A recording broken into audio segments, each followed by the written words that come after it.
And taken right at the 35. A nice job on the return there, 16 yards. And out will come the offense as they take over. Now the Browns offense, they get ready to head back onto the field. And they're hoping to redo their efforts in the last drive when they got into the end zone. And just think of what it's like now on the sideline, because when you score a touchdown, you have to go over and look at the tablet and see what you did on the last drive. When you scored points, it's a whole lot better view than when you're trying to figure out how to fix things there. All right, now, lucky 56. Lucky 56.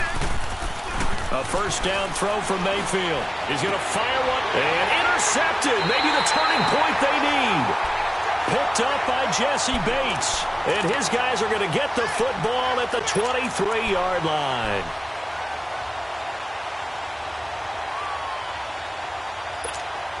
So here's Dalton and the Bengals now. First and 10 at their own 23.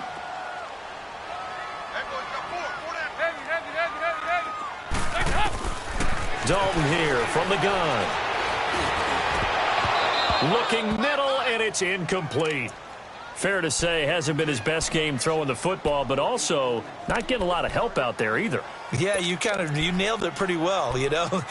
He's got to throw it better. Got to get more help. Obviously one that should have been caught.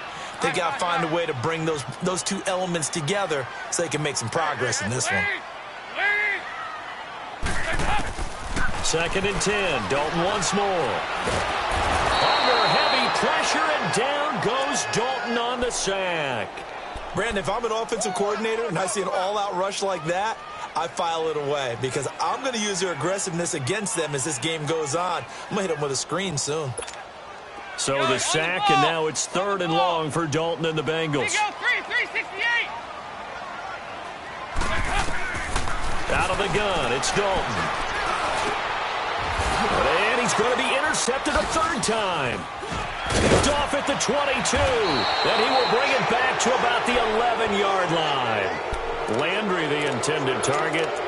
Both defenses have had their struggles, but they've been good enough to get them this lead, and another nice play there to help preserve the lead. It's been a game of punch-counter-punch, hasn't it? All throughout. But this time, the big swing was taken, and it didn't land. Nice play by them on defense. And he'll be dropped at about the 11 after only a yard. I know that speed is the hallmark of today's NFL game, but the key to good rushing defense is still having your linebackers set the edge.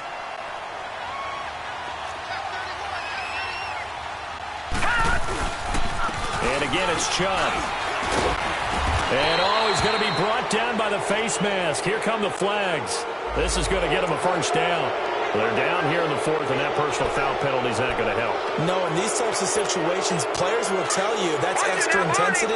From where we sit, it's actually frustration, not a good play. They come up in an offset eye. They pitch it to Chubb, and he's in. Touchdown, Browns. Nick Chubb, his second touchdown of the afternoon. And the Browns take advantage of field position on the turnover to cash this one in. Point after, right down the middle. And the decision to just kick the extra point winds up successful. The kickoff unit is out on the field, and they will send this one away. That'll be taken in the end zone. Twisting away. And he's able to get it across the 20, but not by much, as he's marked down at the 21-yard line. And out now, here come the Bengals.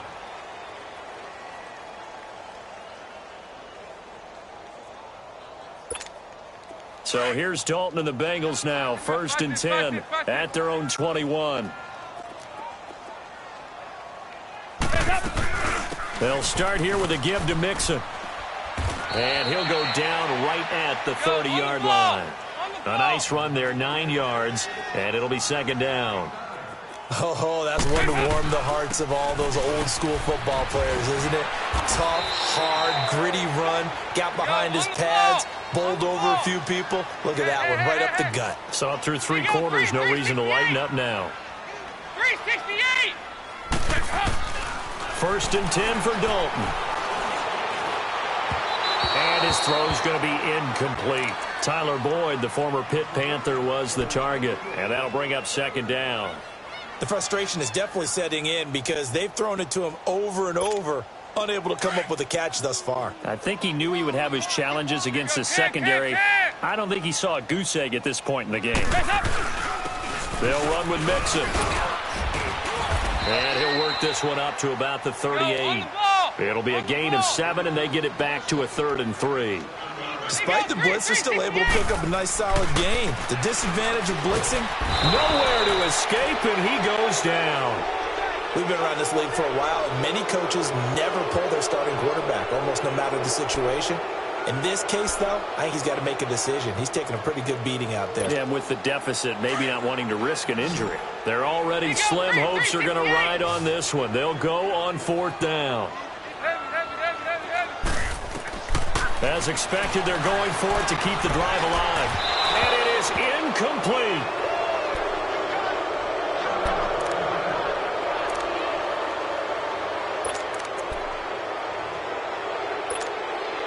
Line of scrimmage, the 31 now on 1st and 10. No. Check. Patriot.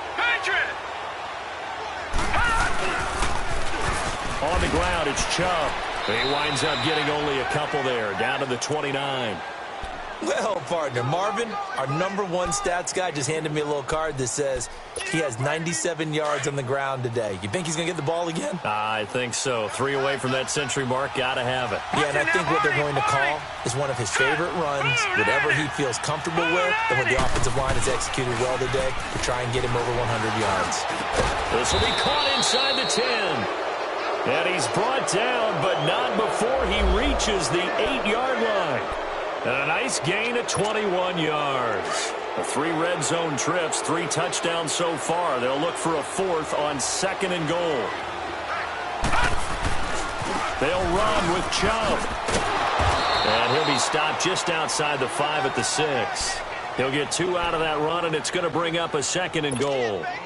I know the game's not over, but there's got to be a sense of satisfaction right now for the guy carrying the football a bunch today.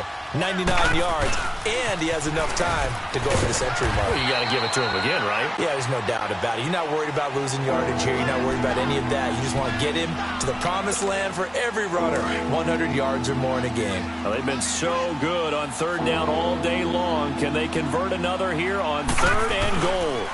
Chubb. And able to break 1 tackle, but then quickly brought down. But a nice little gain. A gain of 7.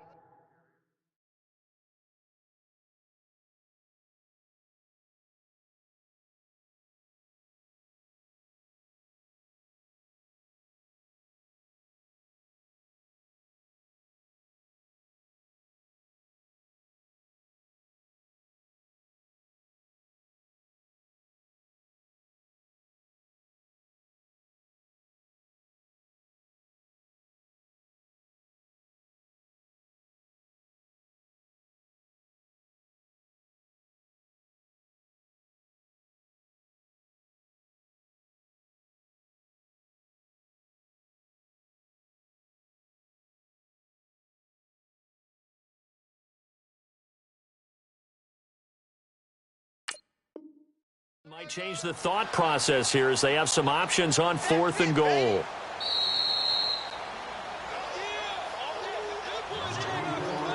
Time for a break.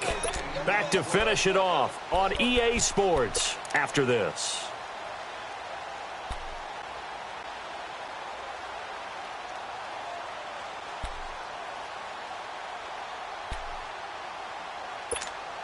And they're going to go for this thing. They're not going to leave anything to chance. They're going to roll the dice on 4th and goal. They'll run for it. Chubb. And he didn't get there. Knocked backwards to the 2-yard line. They gave it to him in search of his 3rd touchdown, but he's denied. And the Bengals are going to get the football back.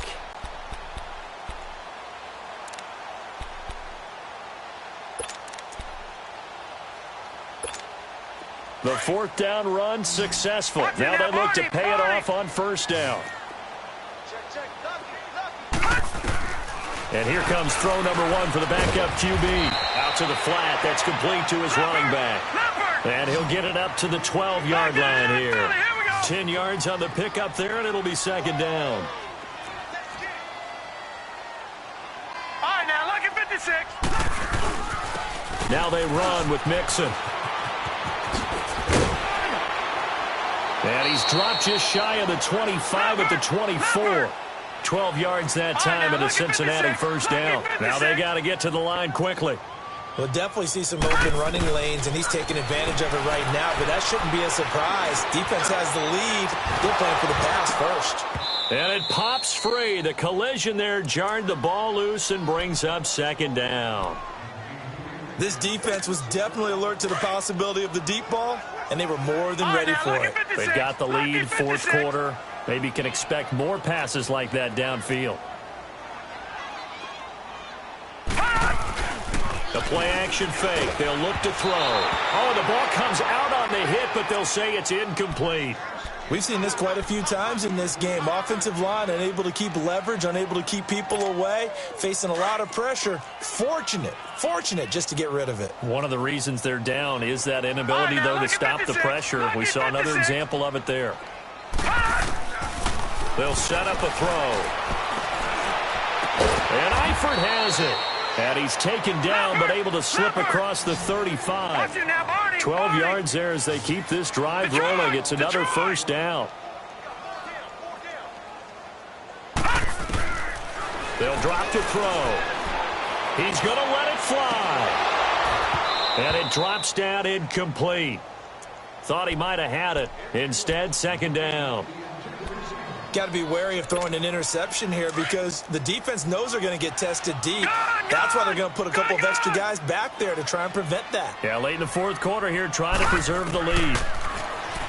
Now he'll look to throw here on 2nd and 10. Oh, he's got a man wide open, complete. And now we won't see a play on first down. We're going to get a timeout instead, as the clock will stop with 45 seconds left to go in the game.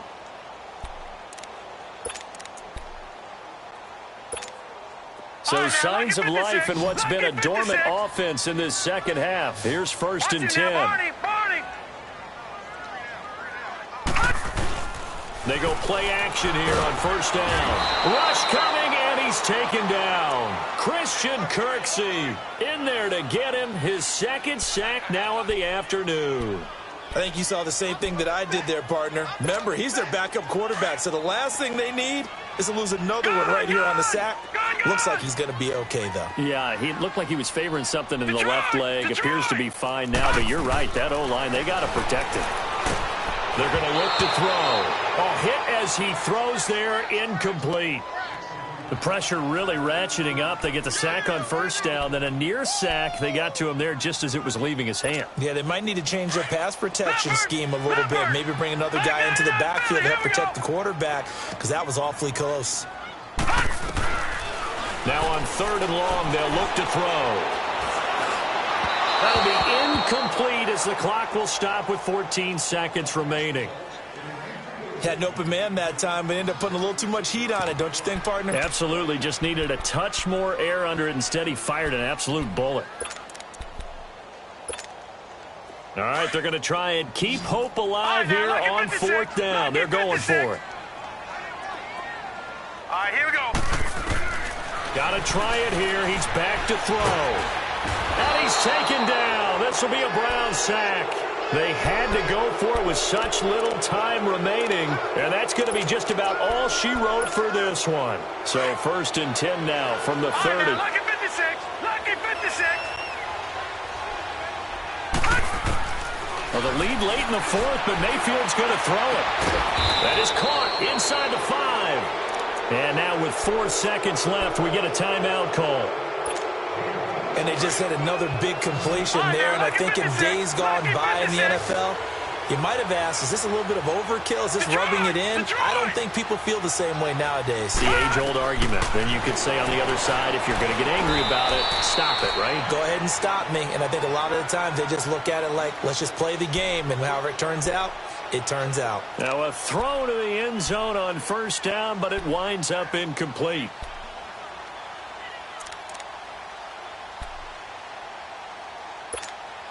Line of scrimmage, again the 4-yard line. 2nd and goal.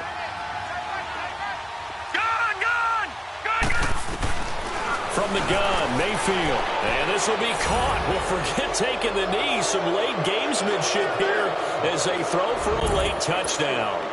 Got to be feeling confident they're going to get off the schneid. An old coach told me he calls this a relief win. 0-3 would have been bad. You get to 1-2, you feel a lot better, don't you? That is so true, and you feel better about yourself. You think to yourself, okay, we're still in the playoff hunt. We're not out of it at 0-3. But the other part, too, it leads to doubt about your system, leads to doubt about your coaches. They don't have to worry about that now. They can move forward. Well, Charles, it's one thing to win. It's another thing to win and put up the amount of points that they did. Boy, were they clicking on offense. They can't help but feel great about themselves, can they? I mean, what a game to put up that number of points, continually feeling like they're moving the ball and things are working and clicking. They think that they can bottle this and carry it with them. And as an offensive coordinator, you just don't think you can do anything wrong. Whatever you call, run, pass, it's all going to work. That's called being in the zone. So for Cleveland, they're into the win column now as they move to 1-2 on the young season. And they'll return home next week to take on the Detroit Lions. Meanwhile, for the Bengals, they suffered defeat for the first time as they dropped to 2-1. And they'll be off to Minneapolis next week for a look at new U.S. Bank Stadium and a date with the Vikings. Thanks for tuning in, everybody. Alongside Charles Davis, we thank our entire crew. I'm Brandon Gaudin. This is the NFL on EA Sports.